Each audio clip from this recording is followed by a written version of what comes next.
അയാളെ ഇന്ന് ഡിസ്ചാർജ് ചെയ്യാണ്. അറിയാം, റൗഡികളെ ഇവിടെ കിടത്തരുതെന്ന് ഇന്നലെ പറയുന്ന കേട്ടു. അതുകൊണ്ട് അയാൾക്ക് ബുദ്ധിമുട്ടുണ്ടാവും രാത്രി നഴ്സുമാരെ കൊണ്ടുപോയി വ്യഭിചരിക്കാൻ. What nonsense are you talking? Doctor നിങ്ങളുടെ സ്റ്റാഫിനോട് അന്വേഷിക്കൂ, വേറെ എന്തിനായിരുന്നു അയാൾ ഇവിടെ വന്നതെന്ന്.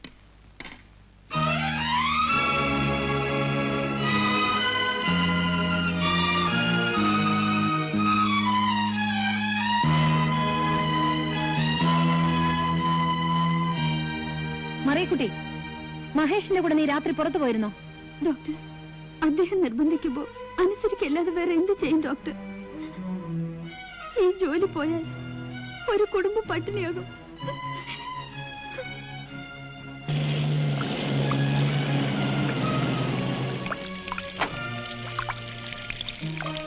മഹേഷില്ലേ? മോനുണ്ട്.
സർവവും ഉപേക്ഷിച്ച് ആത്മാവിനെ രക്ഷിക്കണം എന്നാണ് ഗീതയിൽ പറഞ്ഞിട്ടുള്ളത്.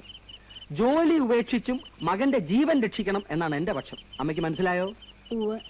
സമാധാനപരമായി തീരാൻ അതേ വഴിയുള്ളൂ, ഇല്ലെങ്കിൽ സംഘടന ഉണ്ടാകും. പേടിപ്പിക്കുകയാണോ നിങ്ങൾ? യുദ്ധകാലത്ത് ഒരു പട്ടാളക്കാരനെയാ ഞാൻ കല്യാണം കഴിച്ചത്. ഇഷ്ടപ്പെട്ടോണ്ട് തന്നെ തിരിച്ചു വന്ന് അദ്ദേഹം ഇവിടെ സമാധാനമായിട്ട് ഇരിക്കുമ്പോഴാ കൊല്ലപ്പെട്ടത്. അതായിരുന്നു യോഗം. പിതാവിന്റെ യോഗം പുത്രൻ ഉണ്ടാവാതിരിക്കാനാ ഞാൻ. വേണ്ട, അങ്ങനെയാണെങ്കിൽ ഞങ്ങൾ അനുഭവിച്ചോളാം. അപ്പൊ വീണ്ടും ഒരു രക്തച്ചൊരിച്ചിലുണ്ടാവാൻ തന്നെ എന്നോടാണോ? അതെ, നിങ്ങളോട് തന്നെയാ. മേലിൽ ഇക്കാര്യം പറഞ്ഞു ഇവിടെ വരരുത്.